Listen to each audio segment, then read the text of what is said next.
मंत्री जी, कल जिस तरह से आपने जो डिमांड पे चर्चा हो रही थी समाज कल्याण विभाग की तरफ से, उसके बाद हंगामा हुआ, विपक्ष ने जो है हंगामा किया, क्या कहना चाहते हैं?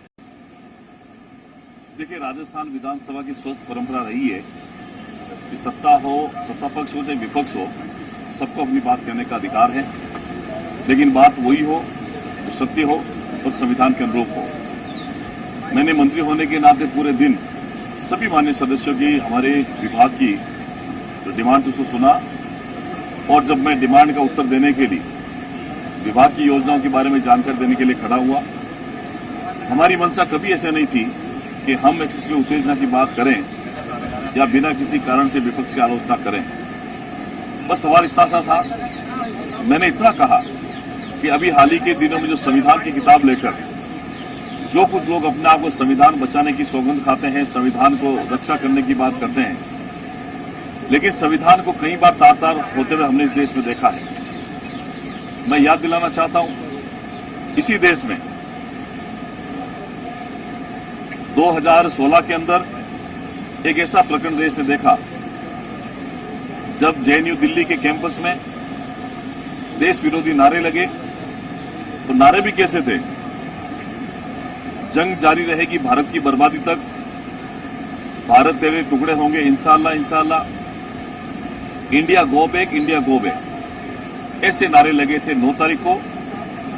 और तत्कालीन कांग्रेस के राष्ट्रीय उपाध्यक्ष, वर्तमान में नेता प्रतिपक्ष आदरणीय राहुल गांधी जी 13 तारीख को उसी कैंपस में उन लोगों के बीच में पहुंचते हैं जो भारत विरोधी नारे लगाते हैं। और ये मैं नहीं कह रहा हूं, पूरा देश उस समय देख रहा था, और जिन लोगों ने नारे लगे उनके खिलाफ राष्ट्रद्रोह में मुकदमा दर्ज हुआ। और ताज्जुब की बात तो यह है, मुकदमा दर्ज होने के बाद में कन्हैया कुमार वहां उस समय उससे अध्यक्ष थे छात्र संघ के, आज की तारीख में कांग्रेस के नेता हैं, कांग्रेस से उन्होंने चुनाव लड़ा।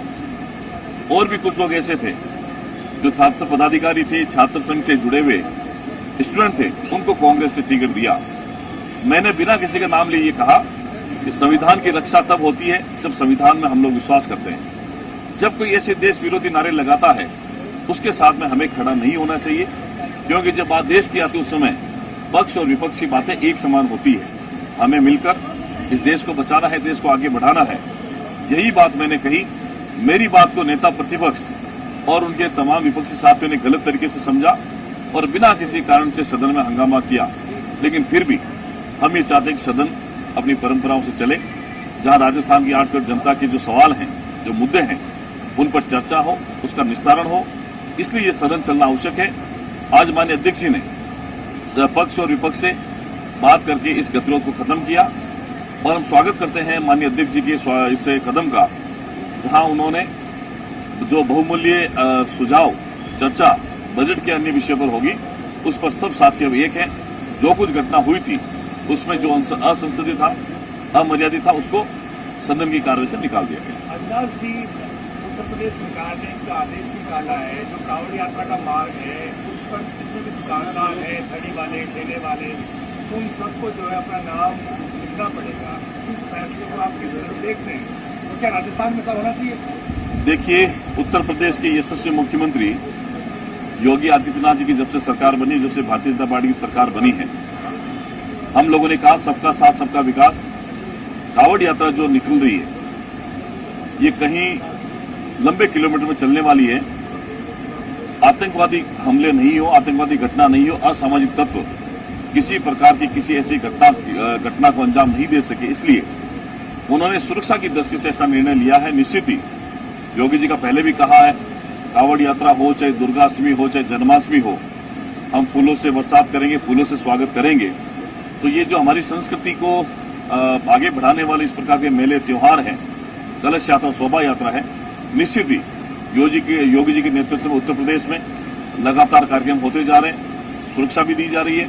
और हम चाहेंगे राजस्थान में भी अगर ऐसा होगा तो निश्चित ही इस प्रकार के आयोजन को भी हम करने में पीछे नहीं हटेंगे। सर, मानगढ़ में आदिवासी समाज जुटा है 4 राज्यों का, और अलग से नए भी प्रदेश की मांग जो पकड़ रही है। यहाँ पर भी एक मान्य समिति आए और भी प्रदेश की टी-शर्ट पहनी, सामने खड़े हैं आपके। क्या लगता है, क्या आप इसका समर्थन करते हैं विरोध? देखिए, किसी भी प्रतिनिधि को, किसी भी सदस्य को और देश की आवाम को, प्रदेश की आवाम के किसी भी व्यक्ति को अधिकार है कि अपनी बात को लोकतांत्रिक तरीके से रखे। पहले भी 1947 में जब भारत के टुकड़े हुए, देश का विभाजन हुआ, कांग्रेस के कारण हुआ, उसके बाद में जब पाकिस्तान के टुकड़े हुए और उसके बाद में हिंदुस्तान को जातियों में बांट करके, क्षेत्रवाद में बांट करके जिस तरह के टुकड़े करने का प्रयास कांग्रेस और विपक्षी दलों द्वारा किया जा रहा है, मैं सोचता हूं कतई ठीक नहीं है। भील प्रदेश की मांग जरूर हो सकती है, वैसे राजस्थान में भी मरु प्रदेश की मांग हो रही है, लेकिन काल परिस्थिति समय के अनुसार सरकार जब सोचती है उसके बाद में निर्णय होते हैं। निश्चित ही उनकी जो मांग है ये लोकतांत्रिक तरीके से करें। कल हमने देखा 4 राज्यों के जो लोगों ने कार्यक्रम रखा था, उसके बारे में मेरा इतना ही कहना है कि समय काल परिस्थिति के अनुसार जो भी निर्णय सरकार करेगी वो ठीक होगा, लेकिन राजस्थान की भौगोलिक परिस्थिति को देखते हुए, राजस्थान के समीकरण को देखते हुए अभी हाल फिलहाल भील प्रदेश की संभावना नजर नहीं आती।